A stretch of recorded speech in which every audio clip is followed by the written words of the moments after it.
Hello and welcome to Mother, Baby and Us, episode 3.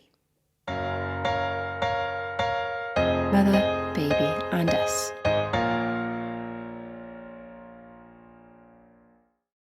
So, this is like the 7 millionth take of the same podcast episode. I think this is the third time we're actually recording this episode. Yes. It's doomed, is what it is. It's not doomed. Positive outlook from Third here time on lucky. out. From here on out, it's going to be fabulous. I mean, I feel like it was fabulous the first 300 times we've tried to film it, but... Something has gone wrong every time. Can we just double check, Nick, have you hit record this time? Yeah, it's recording. Okay, fabulous. He says that like he's never forgotten how to press record. Yeah, so we're back. Episode 3. First two went well. Yeah, we're having like so many nice messages. Like people they sound genuinely are enjoying it, which I'm really happy about. Loads of lovely comments. I mean, there's been some backhanded lovely comments. Well, They're off family though, aren't they? Yeah, I wasn't expecting to enjoy it, and I did. Great. Thanks. But at least they watched. Listened. Who knows? Well, apart from our nan. Oh, our nan won't watch it. She probably got to this point and I've thought, gone, nah. boring, bored. that is. I'll knock her off. We've just told her to stop watching. Just don't turn it on. Not our target audience, our nan. Yeah, and you're ruining our algorithm. For goodness sake. But yeah, no, I'm really happy with how it's got. Like the last 2 episodes have gone. People seem to be enjoying it. So let's hope that they enjoy this the 5th time lucky. To the point where we were approaching the street when we were walking. Yeah, we were gone out stopped in the street. Yeah, gone out to get a bit of lunch, walking back to the studio. And a previous client was like, oh, hey girls, I watched a little chat thing the other day. A little chat thing. Yeah, I really... I think you mean a podcast. Please use the correct title. She's like, I really enjoyed it, which was really nice for her. That made our day. It was really nice. It's been a really good week of nice comments and messages. And also, we've had a really busy week in the studio. Lots of nice shoots and sessions, but also visits from every Tom, Dick and Harry.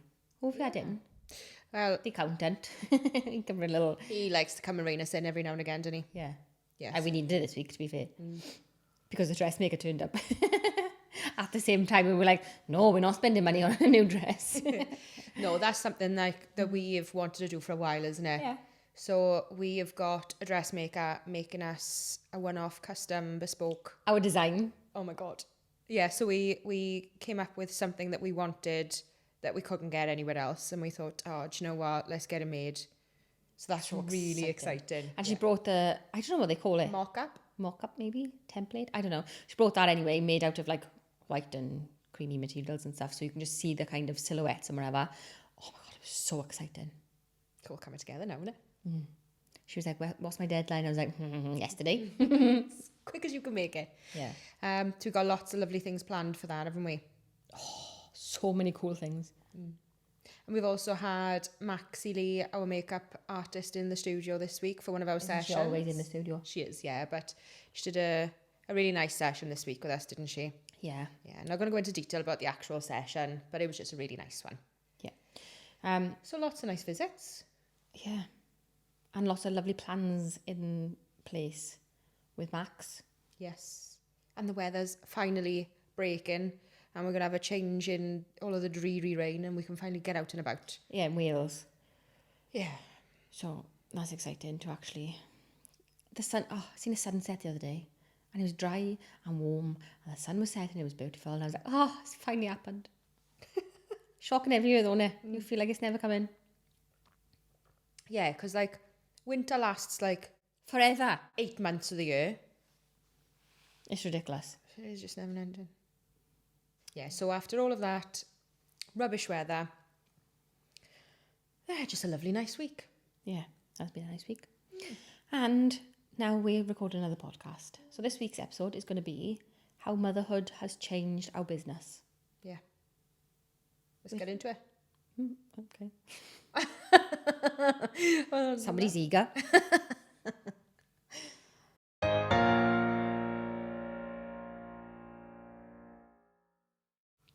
Okay, so a little bit of a backstory first then, I would say. Yeah. For people who don't really know us or listening to this as the first episode. I started Abigail Lewis Photography way back when. What year did I start it? 2011. 12. Yeah, 2012. On my own. It wasn't always a partnership. I helped It was going to be a partnership, and somebody just decided to fly to Cyprus to live for a couple of months. Anyway. And you'll never let me forget about it. Abigail started by herself. I helped as and when I could. From Cyprus. But no, when I was back in the country, I didn't do it for long. And it was always the plan when that I'd come on full time. But it was just you were in a well-paid job, and it wasn't worth leaving. No. To come and work for nothing, because at the time the business wasn't big enough for both of us to take a wage, but also it was getting to the point where there was too much work for one person. So kind of a few years go by of running it like that, and I fell pregnant, and then quite quickly afterwards Christy fell pregnant. Not on purpose, it just happened. I mean, the pregnancy was on purpose. We accidentally had children at the same time. Yes. So the kids were born 12 weeks apart. I only had 3 months maternity leave because I'm self-employed, because I'm an idiot. I had an entire year, so that was lovely. Oh, it's right for some. So I did my 3 months, and then came straight back to work, because otherwise I wouldn't have had a business to come back to. No. But what was really good about that was, because you were on maternity leave and was bored, you had the opportunity to then come in and kind of help me build it up to a place where we could both take a wage from it. And it was at a place where I couldn't run it up at all up by myself. It was a 2-man job. Yeah. And then at that point I had to leave my job, didn't I? I couldn't go back to it because, well, you would have just been snowed under, wouldn't you? I would have. And my kind of connective tissue disorder had kind of got to a point where I was starting to struggle a little bit with that as well. So I needed the extra help, just for having a second pair of hands to help me do the lifting and the carrying and the posing and things, because I couldn't do it all by myself anymore, because I just went severely downhill after having a child, which is fun. They are parasites, no? They drain everything out of you. Yeah. So fast forward to 2019, and we opened the business as a partnership instead. Yes. And that's where we seen just the massive change, wasn't it? Yeah, big difference. I think the biggest difference was just our confidence had grown massively when handling babies, because we'd just done it for however long we'd done it for. Yeah, it's having your own child and knowing you can be... rough is the word I want to use, but it's not rough. It's like you can bend those. They're not going to break. They're not like the fragile pieces of china you think they're going to be. You can move them in the places they need to move. But when you haven't had a child before, you're always really wary of how far you can do that. And obviously somebody else's child, you're not going to be like flinging them about. Manhandling, not flinging. But you know what I mean? Like you can be a lot rougher than you expect you can be. Like, and you don't, as a new parent, you're like, oh, and then actually, this is fine. Like, by the time they're 3 months, you're ramming their arms in and legs into rompers. You're like, oh my God, just get your arms in. You can kind of push it to that little bit further, and you're not going to hurt them. That was a big difference, because before we had kids, we were always so cautious that we kind of, our wraps were dreadful. Never tight. They were never tight, because you were afraid of cutting off circulation. We didn't realise you can wrap them really tight, and they prefer that, and they're more settled with a really tight wrap, because it gives them the impression they're back in the womb and they're calmer, and little things like that, wasn't it? Yeah. So, yeah, definitely the confidence thing was massive. Following on for that, because we were so much more confident, the parents had so much more confidence in us as photographers and handing over their children to us, because we you feed off each other's. Yeah. You could just tell that we were so much more confident. We would take the baby off them. Within seconds, the babies were sleeping, or at least content, and they weren't screaming the place down, and because we were confident and we knew how to keep those babies calm and content. So, the confidence in us grew, and I think that helped a lot with word of mouth of, oh yeah, they were great with the baby. They were. A lot of times we get, oh my God, you were so patient with them. Thank you so much. How'd you get them to sleep so quickly? Yeah. shall I leave him here? No. I come back and collect him in a couple of hours. Nearly every single parent is like, oh, I'll just leave him in there in the basket with you. No, you won't. Yeah, but like babies feed off the atmosphere in the room, don't they? Yeah, And I've said this before, haven't we? Like, that's vital. Absolutely. And if we are more confident and the parents have got the confidence in us, then everything's a lot calmer, babies are more settled, and everything flows so much nicer and calmer. And when the babies are off heavy, then they're so much easier to pause. And with that then came the more difficult poses. So we would only go to a certain extent with our posing because babies wouldn't go off heavy enough. And then when we got that confidence and babies were sleeping soundly enough that we had more confidence in ourselves, we could pose them in the more difficult poses then. And yeah, so our photography came on leaps and bounds, as well as the confidence with the parents and everything else. Yeah. And I think it's nice that we have a shared experience with our clients, like even just as like a talking point, innit? Just to connect. Breaks the ice, doesn't it? Like, how did your pregnancy go, or how did the labour go? And you can always tell the ones that kind of want to talk about it, and you're like, oh, what happened then? And then it's just, you kind of all pour your heart out, and it's like, yeah, it's hard work. Yeah, and you know what? It's all consuming, innit? Giving birth is such a massive, mostly traumatic event that happens in your life. And like, that's all you can think about, because all you think about all day long is what you've got to do to keep this child alive. And that's what talking point is with the majority of these people. And if they don't have a lot of people around them that are new mothers and haven't gone through it, they don't understand. So to have us to talk to, as a shared experience, does really break the ice. And they become, sets the tone. Yeah, become more like friends then, don't they? Rather than clients. Like, we are one big happy family, aren't we? And it's really good that I think we both had very different experiences in our labours. Vastly. So that it doesn't matter what end of the spectrum their labour was in, we can kind of, one of us can relate. Yeah, it'll resonate with somebody, won't it? Yeah. Abigail was very calm. It lasted 4 days. And she did it all on gas and air. Floating about the pool. Whereas mine lasted 20 minutes. I had all of the drugs. And at that point, I was like, just cut him out. At that point, that came like 3 seconds after your first contraction. I've never seen something so dramatic in my life. Horrendous. Hypnobirthing is the way forward. The only good thing I took from hypnobirthing was take a bottle of champagne with you for once you've given birth, and then you can have a glass of champagne to celebrate. I thought, do you know what? That's really clever. I like that. Yeah, you didn't do it though. Well, no, because I was out of it for the first 24 hours of my life, of my child's life. Very nice. Best night's sleep I've had since I've had him, I think. All the drugs. I had all of the drugs. It's wonderful. And I cried because they told me, you need more drugs. And I was like, I don't want them. Leave me alone. Yeah, so because it was so vastly different, I think, yeah, we cover all aspects, don't we? Yeah. And whether they've come in and it's just been a breeze. I mean, I don't think we've had many of them.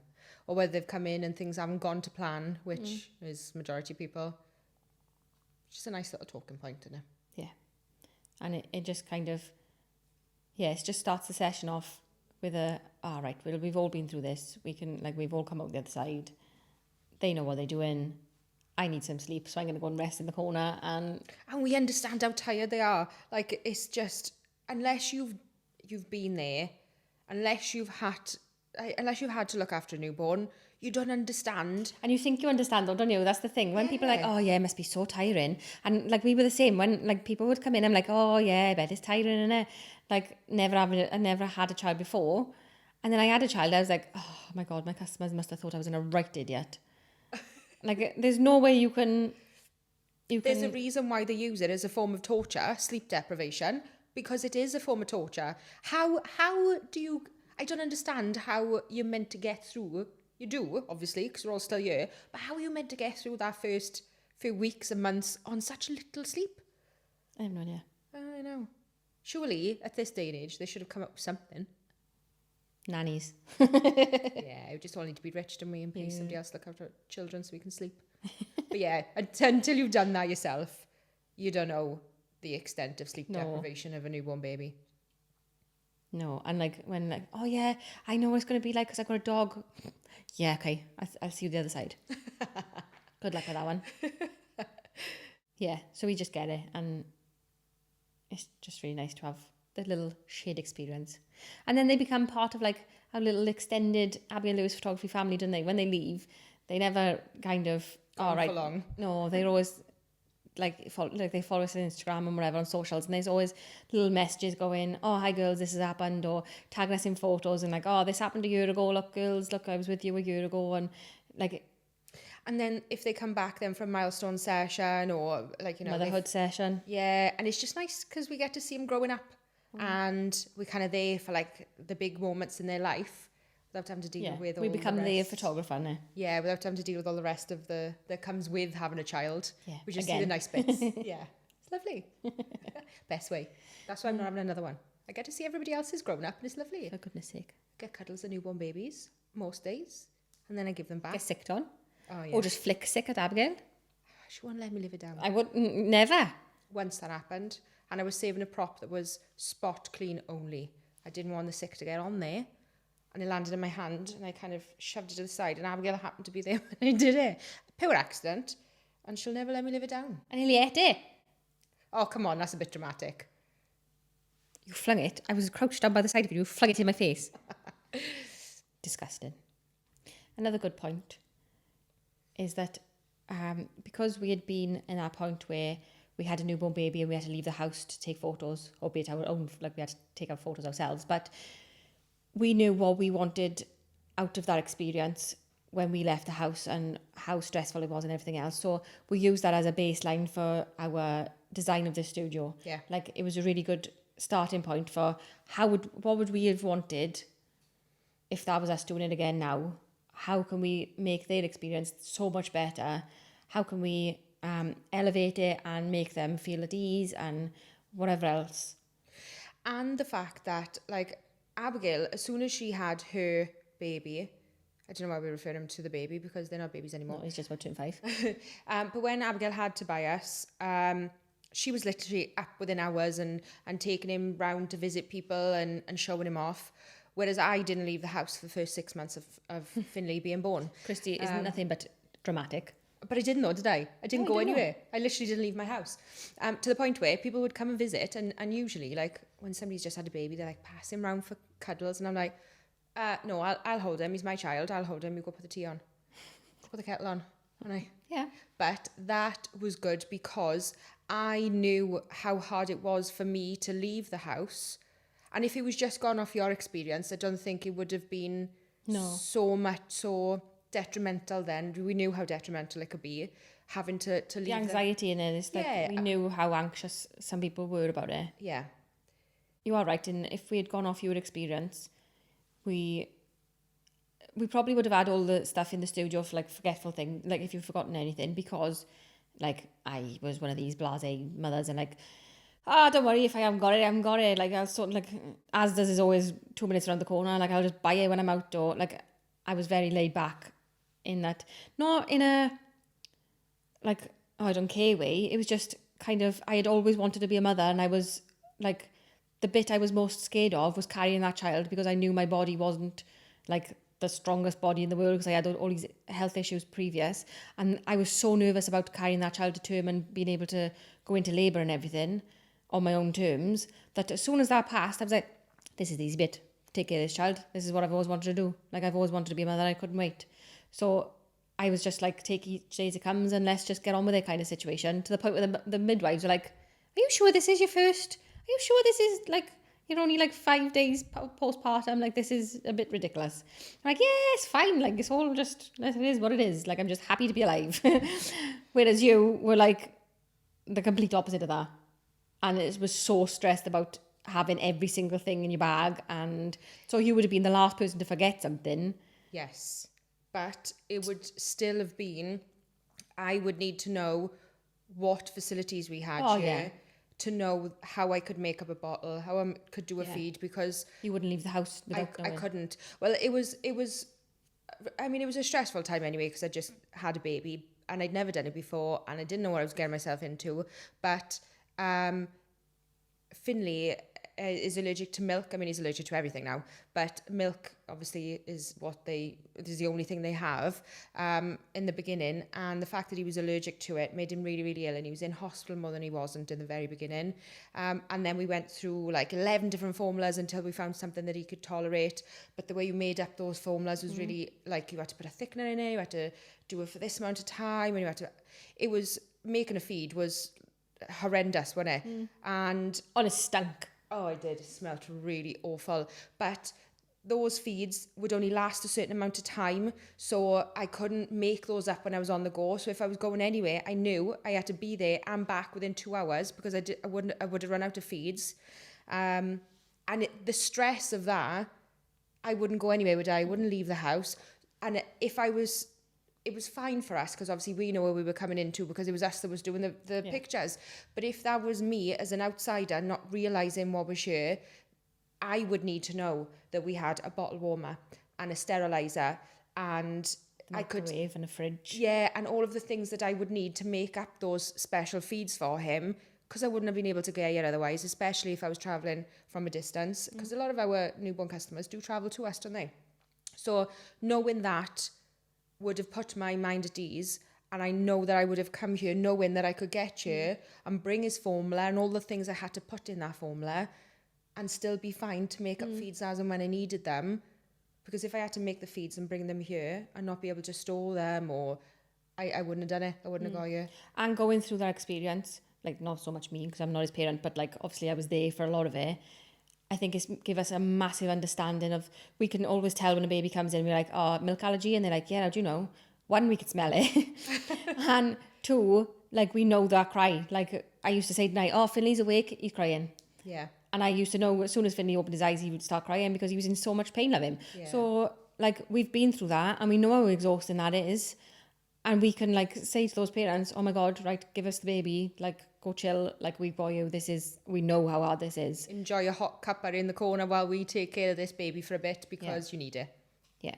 So it's those shared experiences again that have like boosted our client experience massively, because we've been through it. Yeah, definitely. And if we haven't been through it, we've probably met a parent who has, and we're like, oh, well, we know somebody else, we put them in touch with her.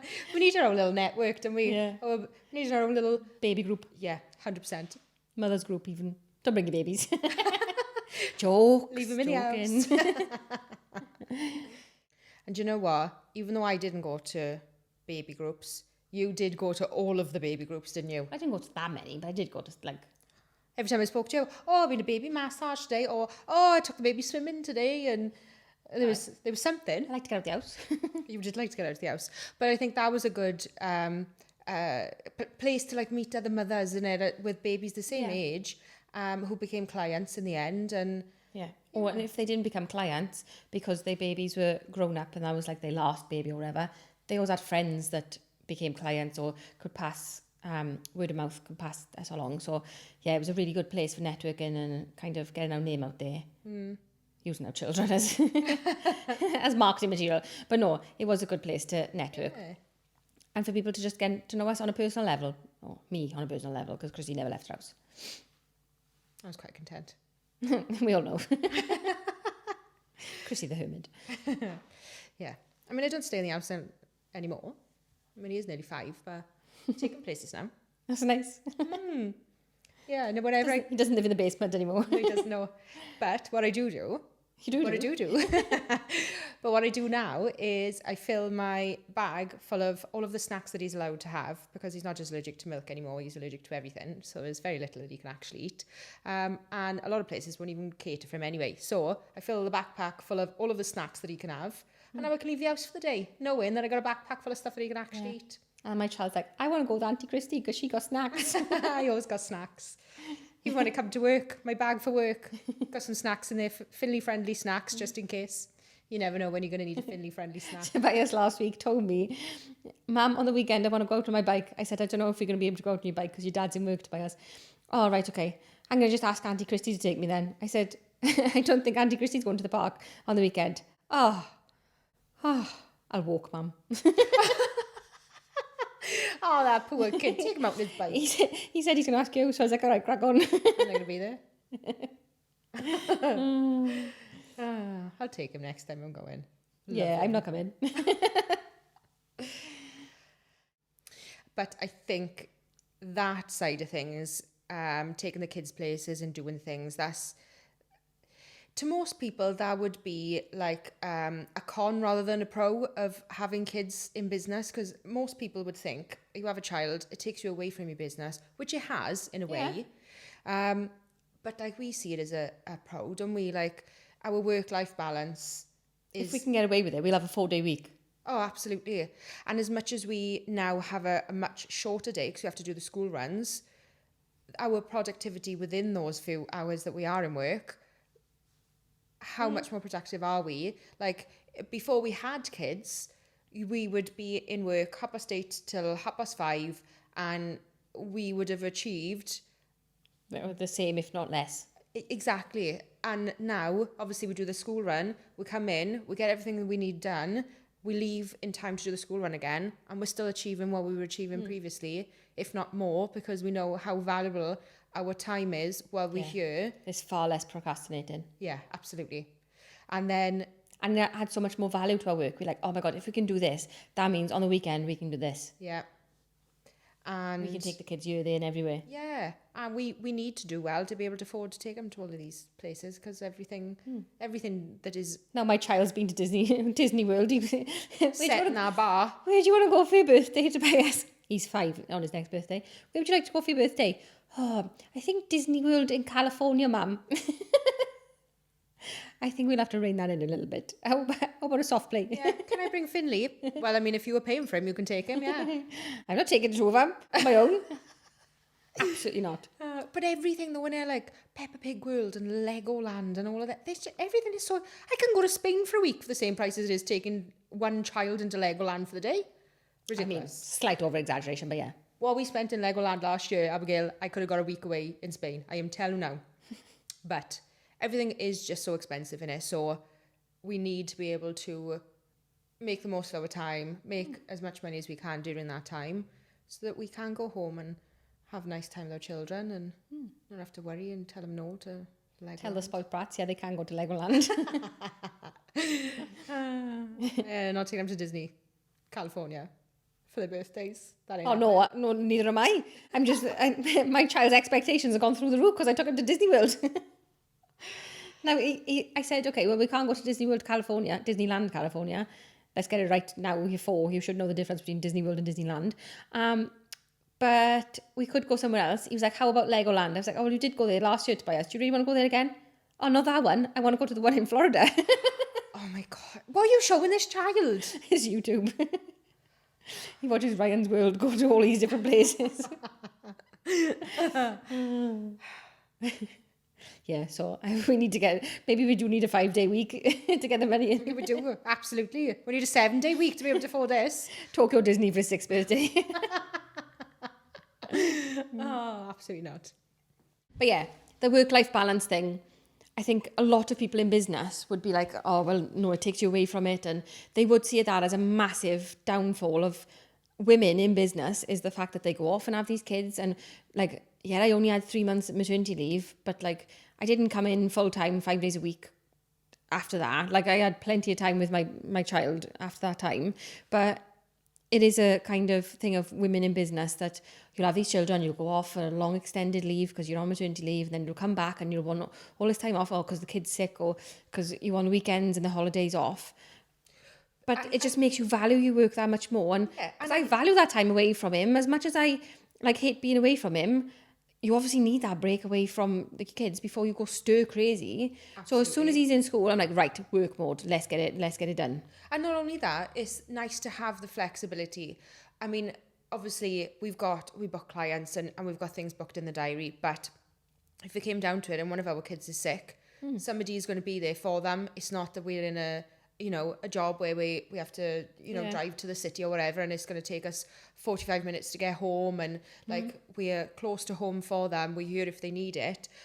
But we've got that flexibility to be able to do that because we're self-employed. Yeah. But yeah, I think people see it as a negative, having children, and absolutely being a woman in business with kids. But look how many women we know that are super successful with kids. With kids. Because we can do it all. We can.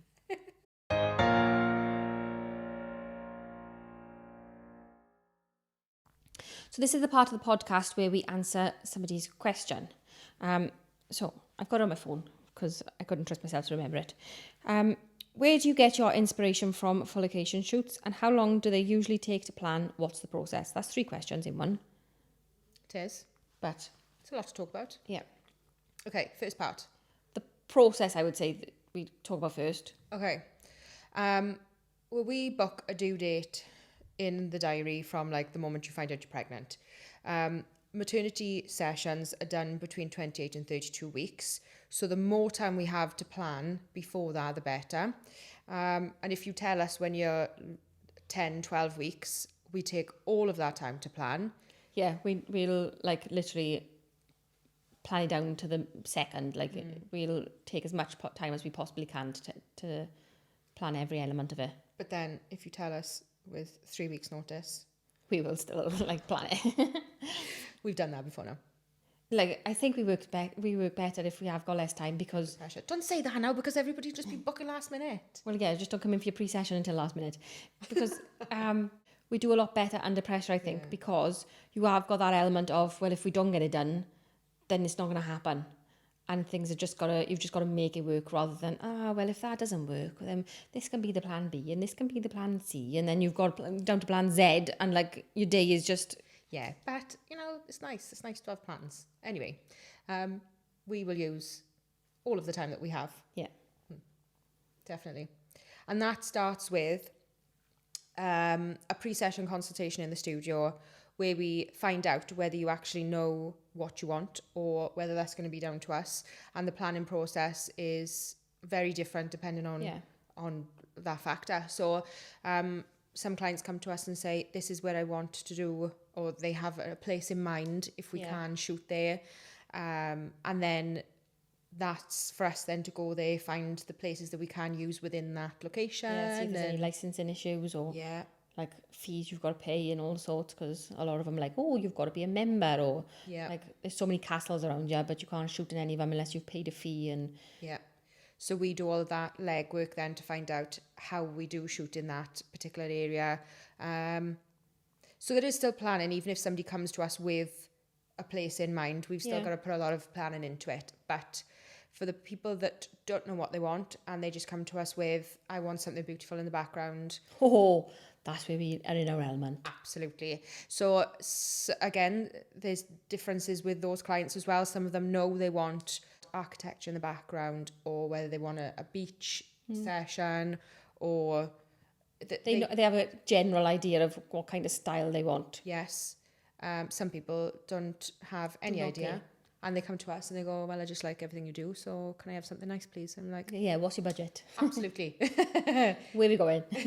Yeah, and then it does come down to budget, doesn't it? So like we have got a very extensive Pinterest board and saved reels on Instagram. And just a location list. Yeah, so many epic locations. And that boils down to, do you want to be in Wales? Because obviously we're based in Wales. But do you want a Welsh location? Do you want a UK location? Or do you want to go somewhere global? Like we're happy to go anywhere, but it's like, what is your budget and kind of what's your limit? Yes. And then when we have decided where we're going and what location we're going to use, that's when kind of we go off then and do all of the planning side of things for that. For the location, and then it's the dresses and everything. How big and bougie do you want to go? Because if we haven't got something that fits that location, then obviously we will buy something in for that. Mm-hmm. But like we've got so many designers, and now we've got our own, like not even a designer, we design our own, and we've got a dressmaker making them. I really can't wait for that. Like that, I think that has to be, peaks and pits, that's been my peak of the week. Don't be nicking my peaks now. You pinch that off Maxi Lee, our makeup artist, loves a peak and a pit. And that's been my peak of the week. Okay. Peak of the week. Pit was the accountant coming up and turning up and going, no. Let that be the only gown you make it. Yes. So then we get the gowns and everything else, and that just like those. Most of our gowns come from overseas. There's not really an awful lot of designers in the UK doing maternity wear, so we have to order those in. A lot of them are handmade couture gowns, so then that takes time, and like everything just takes a little bit of time. So you are right in that we do need a bit of time, but I'll do it in 3 weeks. Yeah, you won't be on a bespoke gown in 3 weeks. Won't be honest, bespoke, no. You can have something like off the rack, or If we've got something in the client wardrobe that you're loving and you want to do it in 3 weeks, then we're all for it. and there's flights. Yeah, so I think that's answered it. Have we got any part of that question that we haven't answered? Let's Let read me it double again. check. There's a lot of questions in one. Where do you get inspiration from? How long do they usually take to plan, and what's the process? The inspiration thing, we take inspiration from literally anything. Like this week, I was watching, for those of you who don't know, I've got a camper van. I mean, it's in the garage at the moment and it's not It's in working. about 50 pieces. There's more than 50 pieces there. It's like it's in half.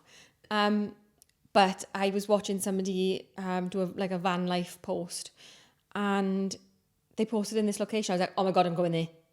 And literally we got flight alerts now for traveling there, and I will take inspiration from anything, just real life. I'll be walking like down the road, I'm like, oh my God, I've just had an idea. I've seen a reflection in this bit of glass, or like, and it'll literally come from anywhere, won't it? Mm-hmm.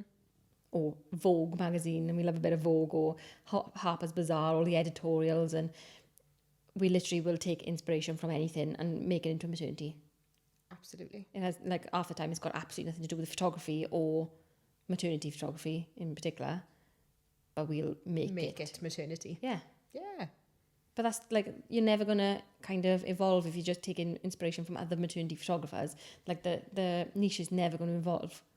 It's always going to be the same thing over and over again. So you need to take inspiration from other things. Yeah, and we don't want, as much as it's lovely to have inspiration from other photographers, we don't want to do the same as everybody else. We try and step away from what everyone else is doing, because we want to be different. We don't want to be the same as everybody else. And I feel like our style is different because we go more towards like the editorial side of things. We are stepping away from what everyone else does within maternity. We don't tend to take an awful lot of inspiration from that side of things. It's all outside point of view. Yeah. At 2:00 in the morning, when the kids haven't slept, and we found a million reels that like will take us all over the world. Yes, definitely. Like, oh my God, look at this. Imagine this gown here. Oh my God. Yeah. Oh my God, Egypt. That's the one we've been looking at recently, innit? Got some big plans for Egypt. So I mean, Nobody's wanted to book it yet, though. So if you want to go to Egypt on holiday, and if you're pregnant, yeah, we're there. We've got it down. But we have got a back catalogue of all of the different possibilities, haven't we? Yeah, so for every location, we're like, yeah, this is the location we're travelling to, but these are the sub-locations of all the places we can actually shoot within that location. Yeah, so like if you were coming to us and you want a maternity session with us and you don't really know where you want to go, but you just want something fabulous, then we have something in the pipeline for... Yeah, we'll find something. Oh yeah, doesn't matter whether it is a local one or a UK one or a destination maternity session in a beautiful hot country. We've got plenty of options. I mean, it doesn't have to be an hot country. Iceland is beautiful. I know, but imagine being... Like, we love Iceland, and there's some epic locations in Iceland, and, like, we've been itching to get there, but can you imagine being pregnant and freezing cold? Yeah, but imagine the photos. Oh, yeah, they will be epic, but I mean, you'll freeze to death. Coat on, whip it off quick, coat back on. I mean, it is doable. With hand warmers in the pockets. Yeah.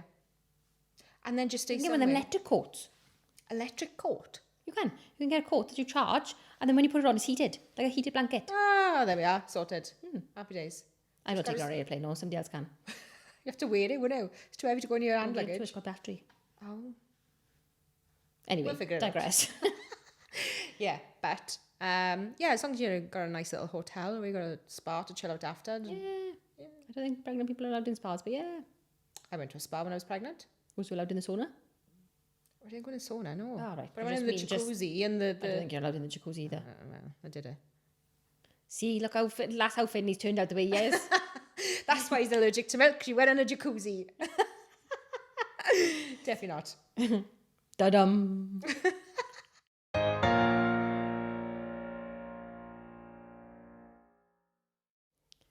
So that is the end of episode 3. Don't forget to leave your questions in the comments below for us to answer in the next episode, and we'll see you soon.